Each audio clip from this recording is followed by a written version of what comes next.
the Johnson Wax Program with Fibber McGee and Molly.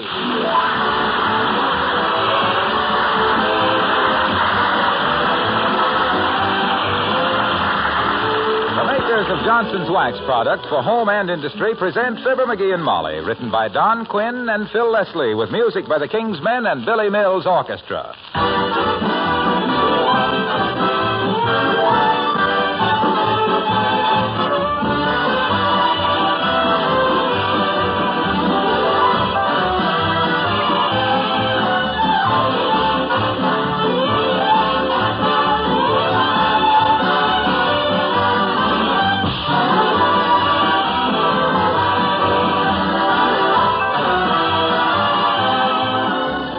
A beautiful piece of linoleum can do wonders in brightening up your kitchen, bathroom, or front entrance.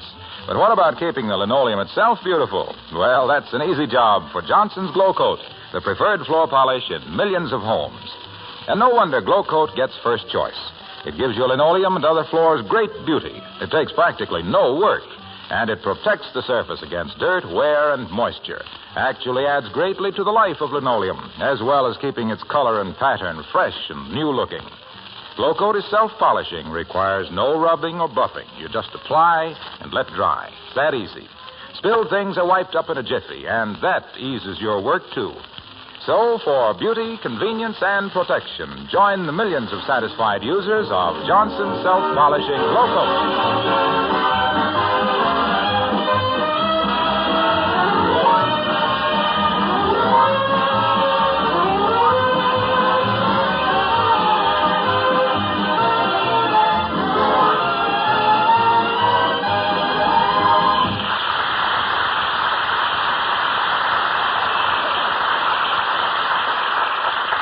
This is a sad moment at 79 Wistful Vista, a sad moment and a tense moment. Because here in the living room, waiting for the verdict of the surgeon, the tree surgeon, on the fate of the old oak tree in the front yard, we find Fibber McGee and Molly.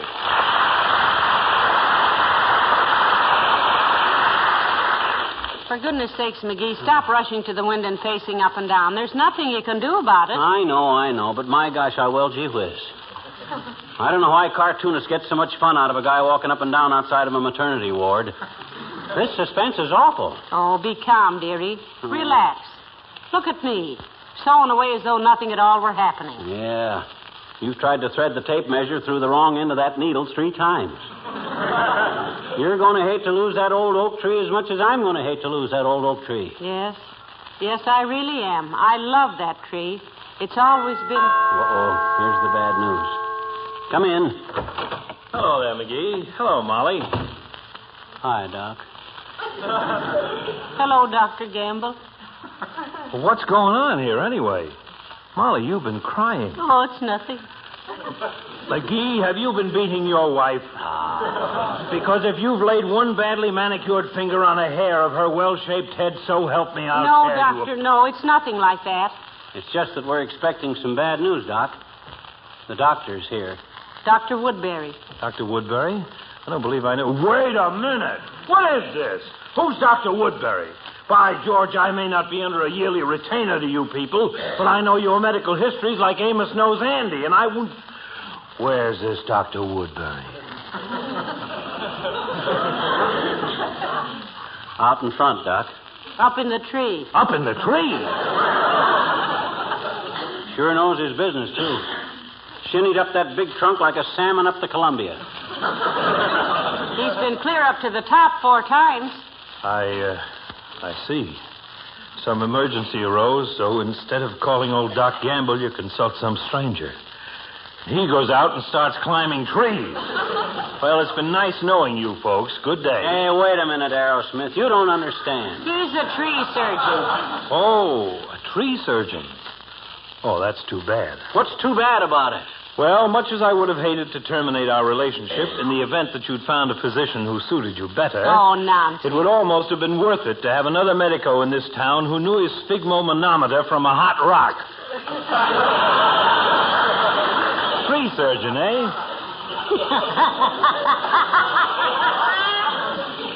I tell you, he's the best in town, too, Doctor. He's the one who saved Toops' horse chestnut tree from a serious case of Japanese beetles last year. They say this guy can take one look at an acorn and tell you how many times the firemen are going to have to come and rescue a cat out of it when it grows up. I'd like to see this miracle man. Dear. I hope he says he can save it. Cheer up, Mommy. There's still hope. Come in.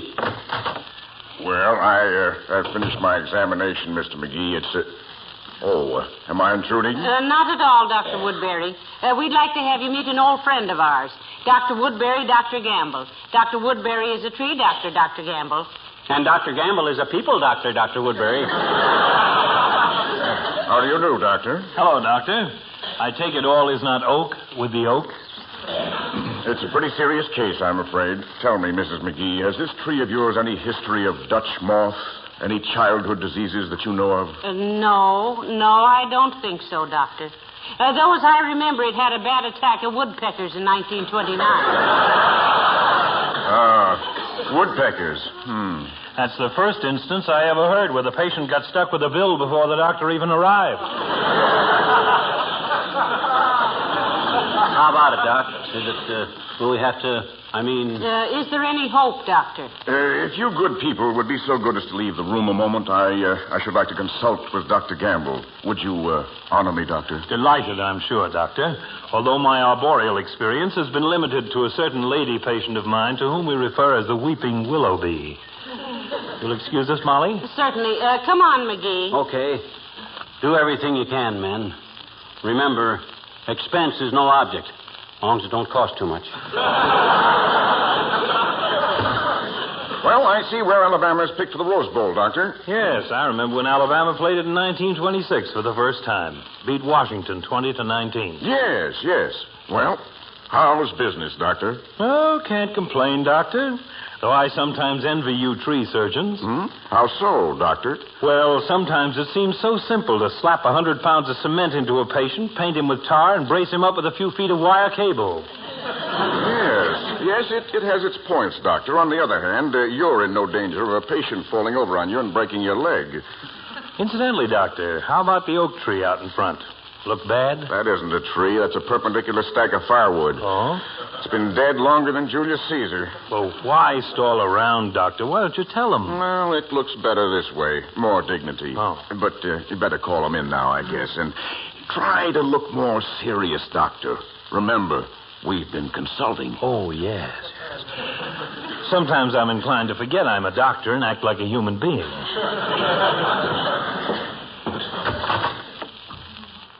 Come in, McGee. Well, Docs, what's the verdict? My boy, I'm afraid it's bad news. You mean? Yes, Mrs. McGee. As it must to all trees. The end has come to the old oak tree. It's battled its way through life from tiny acorn to sturdy tree. It has stood between your home and the fierce heat of the sun. It has been a barrier between you and the tempest. But now the birds must seek another resting place. The whippoorwill must shrill his plaintive call from elsewhere, and my fee is $7.50.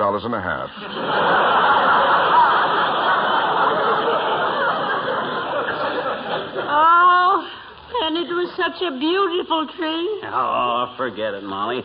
With that thing chopped down, maybe the paper boy can hit the front porch now and then. Well, here's your dough, Doc. Thank you. Nice to have met you, Doctor. Thank you, Doctor. See you up in the maple tree sometime. And now, if I could remember where you put my hat, No, Doctor, not in there. No, that's the hall clock.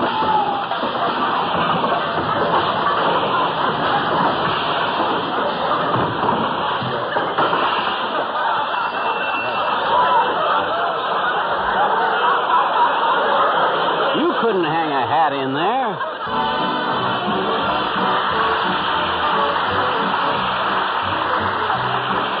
Billy Mills in the orchestra, and I Can't Believe That You're in Love with Me.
Boy, that sure is a tough old tree, ain't it, Molly? Yes, it certainly is.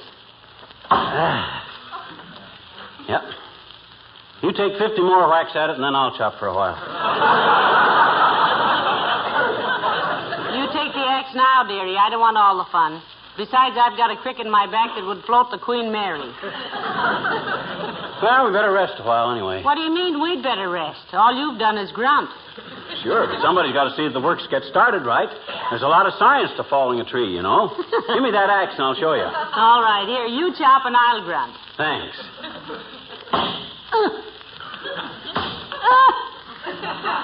Oh! Ow! McGee. Huh? Why don't you keep chopping in the same place all the time? That tree looks like it was being chewed by some cross-eyed beavers.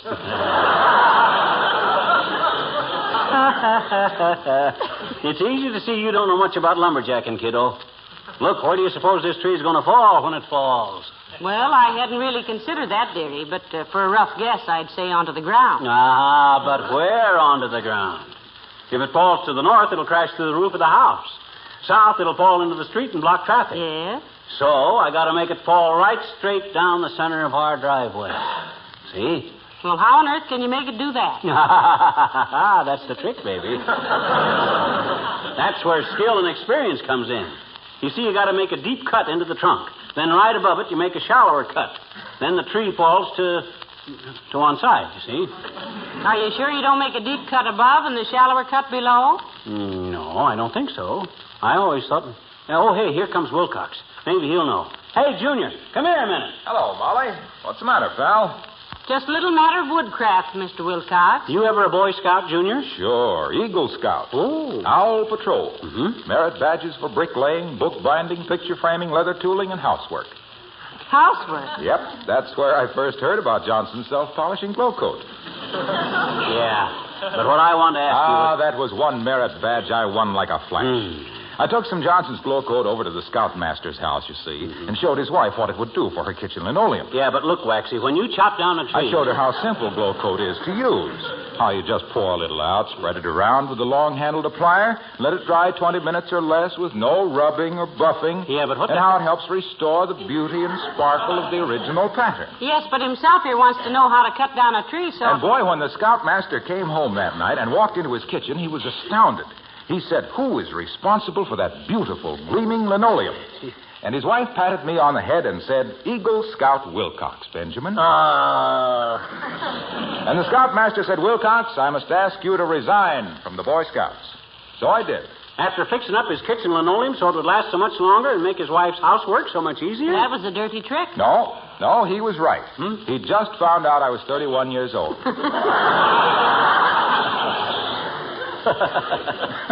Getting to be a bald Eagle Scout. But look, Waxy, did you learn much about woodcraft? Plenty, pal, plenty. Look, if you get lost in the woods, you simply wait till October and see which way the geese fly, and that's south. But, Mr. Wilcox, do you know how to chop down a tree and make it fall where you want to? No, I don't. We didn't chop down trees. We were taught to love trees. Doggone it, we love trees too, Waxy, but this is a dead tree. It's got to be cut down. It's dangerous. And besides, it'll give us a lot of firewood for over the holidays. Yeah. Well, what's so funny about that, Junior? I just thought of a great gag about doing your Christmas chopping early. Oh. I want to get along home and tell Spaniel Eyes before I forget it. See you later, folks.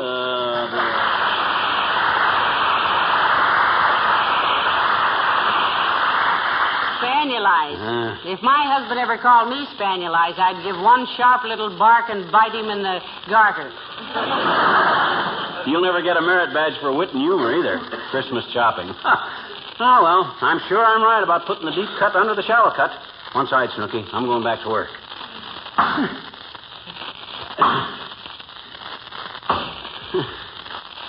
Whew.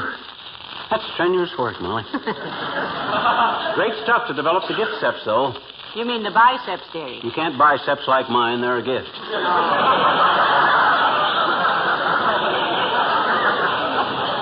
Look, Pet, wouldn't it be simpler to call some professional woodcutters and have them cut this tree down for you? No, sirree. I do this myself. Did Abraham Lincoln squeal for help when he wanted to clear a trail to the corner drugstore? No, sir. I come from pioneer stock, and I ain't selling it short. Did I ever tell you about my father being born in a log cabin? No. Well, don't let me, because it ain't true. All right, but I'm still doubtful about your ability to lay this tree down the center of the driveway. What do you mean, doubtful? You lay a walnut on that driveway, and I'll crack it with 4 tons of oak tree, that's all. My gosh, if I look, don't... McGee, here comes Mrs. Carstairs. Oh, that rhinestone rhinoceros. She's so aristocratic that when she blushes, she looks like a blueprint of the Chase National Bank. I think she likes us because she knows we're not after her money. Yeah, well, what good would it do us if we were after her money? The way she handles a buck, you'd think there was a game warden on every corner. Besides, she don't like me, and that's mutual. Well, maybe she is a little up... hello there, Mrs. Carstairs. So nice to see you. How do you do, my dear? Glad for once to find you without your husband. Not that I dislike him particularly, although with a little effort... Hi, Carstairs. Is that you, Mr. McGee? It ain't Clement Attlee. Though I am at president of the Labor Party till I get this job done. I guess you didn't recognize him with those lumberjack clothes on, did you, Mrs. Carstairs? No. May I ask what you're doing with the long-handled hatchet, Mr. McGee? I'm chopping this tree down, Carsty. Didn't know I was a woodsman, did you? Yes, I did. My husband told me. Oh, your husband told you my husband was a woodsman? Yes, indirectly. We passed Mr. McGee on the street one day, and my husband said, lumbering sort of a fellow, isn't he? Oh, yeah, well, that sparring partner of yours is no Fred Astaire either, Carsty. He's about as graceful as an armload of coat hangers. Please, Mr. McGee, for your Tell information... Mrs. Carstairs what you plan to do about this tree, McGee. Yes, do, Mr. McGee.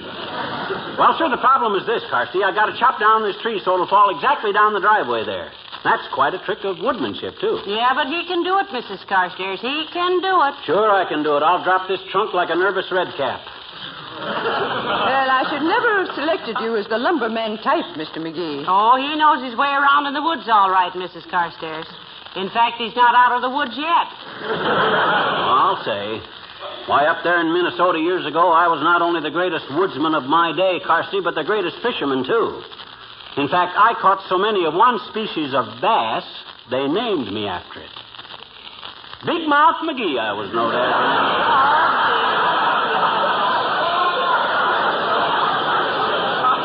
Big Mouth McGee, the bully boy of big bunches of burly, beady-eyed bruisers, bringing in big batches of beech, birch, and balsam, banding brisk bander with the brawny bandits, and booting the junior out of the brainless Bruce that busted their bill hooks, bewildering big bosses with my baffling business of balancing the books and bagging big bonuses, but there's too many words beginning with B, so excuse me, folks, while I chop this tree.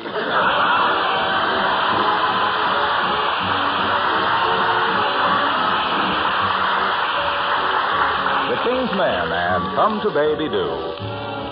I took a choo-choo fast as I could take a choo-choo. I came a long, long, long, long way to take you in my arms. And now it's your first move to prove that you've been true. Come to Baby Do. Come to Baby Do. I've been away, way, way, way, way beyond the blue horizon. I'm hoping no one else is on your mind. So pucker up, my sweet, and meet your Waterloo. Come to Baby Do. Come to Baby Do. Stop me from guessing. Ain't no time to tease. Stop all this messing. Put your begging baby at ease.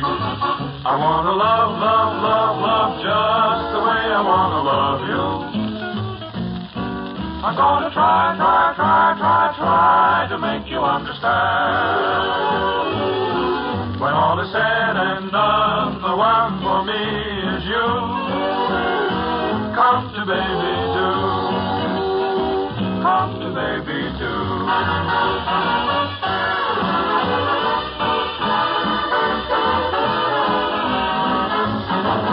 Come to baby do.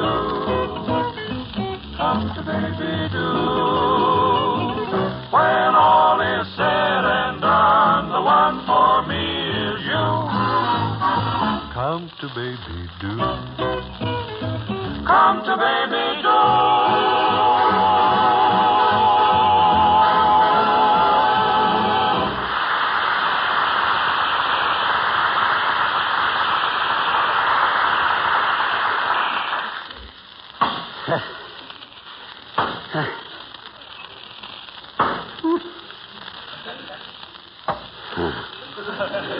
Better take it a little easy, dearie. That tree doesn't look very steady. Which way does it look like it's going to fall? Search me, McGee. I thought you said you could positively lay it right straight down the driveway, though. I positively can. I think.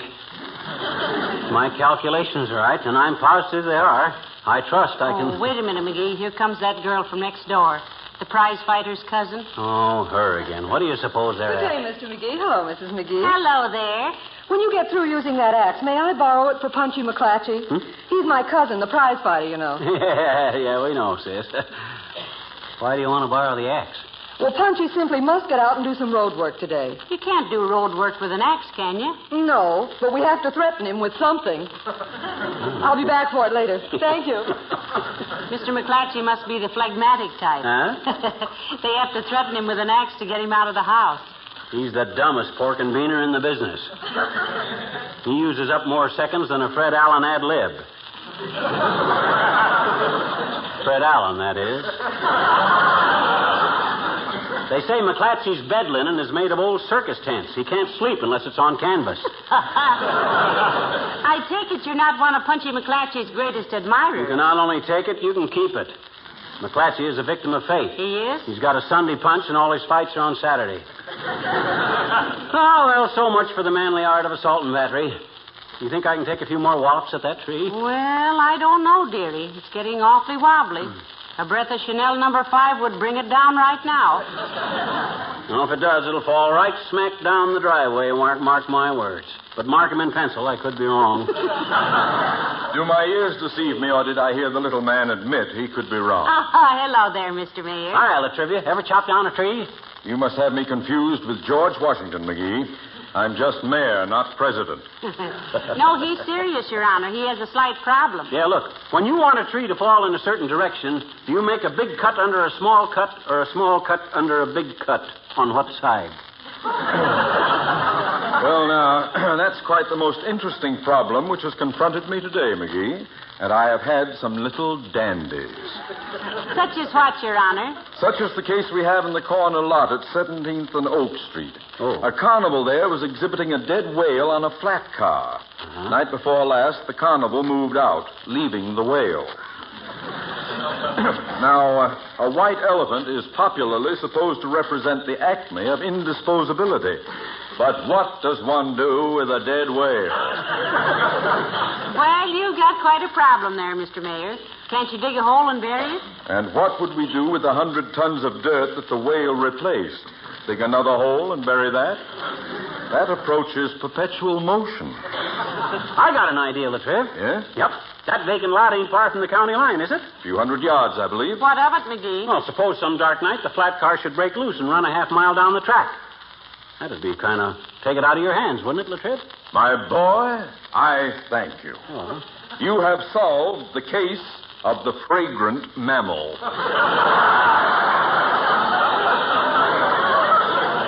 Why, shucks, it's nothing that any red-blooded American boy couldn't have done. Hey, you want to stick around and help me saw up some firewood with that buck saw over there? I'm going to chop down the old oak and bucket, you might say. You get it, kids? It's a paraphrase on the old musical. Ain't funny, McGee. Oh. And if I may make a suggestion, McGee, your tree is beginning to totter a bit. Hadn't you better bring it down? Well, I'm a little dubious, Latriv, about the method. Like I said, undercutting or overcutting. I don't want to take any chances. Well, being a politician at heart, I'll trade a favor for a favor. Huh? You got that whale off my hands, so I'll call my city forester and get advice on felling this tree. Oh, wonderful. But you boys had better hurry. This monarch of the forest is about to abdicate. Yeah. Now, let's go in and do it right now, Latriv. Come on in. All right away. Hey, get to City Hall and ask for extension 42. Okay. Hello, operator. Give me the City Hall. Emergency. Hello, City Hall. Extension 42, please. Mr. Stanislavski, he's the chief. How do you spell it? Ask for Jones, he's the assistant. Hello? Is Mr. Jones there? Oh, it is? Well, this is Mr. McGee of 79 Wistful Vista, and I wanted to find out how to cut a tree so...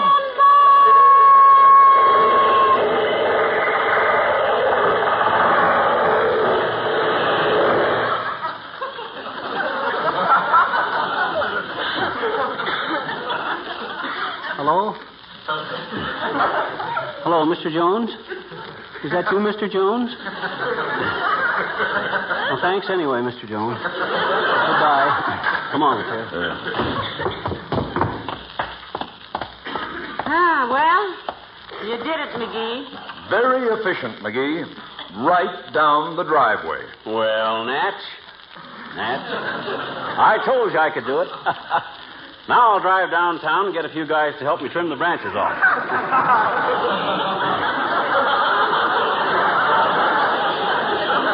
Want to ride downtown, Latriv? Thank you, yes. Okay, I got to go fast. Hey, where's my car? Right where you left it, McGee. Huh? In the driveway under the tree. Oh, this is ridiculous.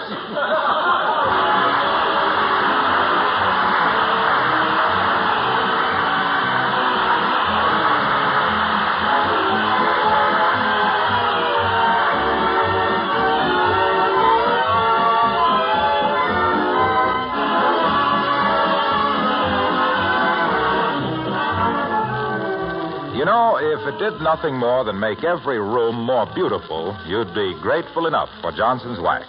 But it does so much more. It protects all kinds of surfaces against wear and dirt, wood, metal, and leather. Its regular use does away with costly refinishing of floors, for example.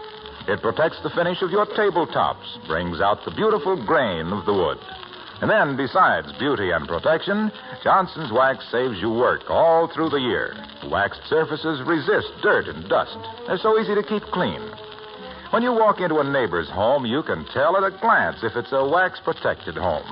If its floors, furniture, and woodwork gleam with friendly, mellow beauty, the chances are 10 to 1 you'll find Johnson's Wax, paste, liquid, or cream on the pantry shelf.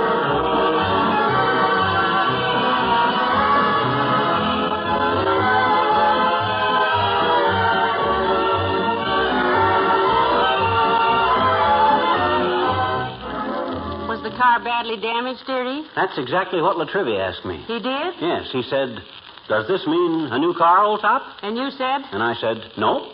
New top, old car. And he said? He said, good night. I see. Well, good night, all.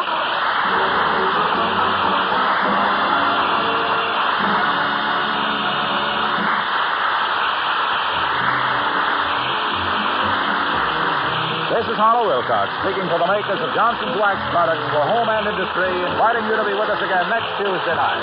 Good night. This is the National Broadcasting Company.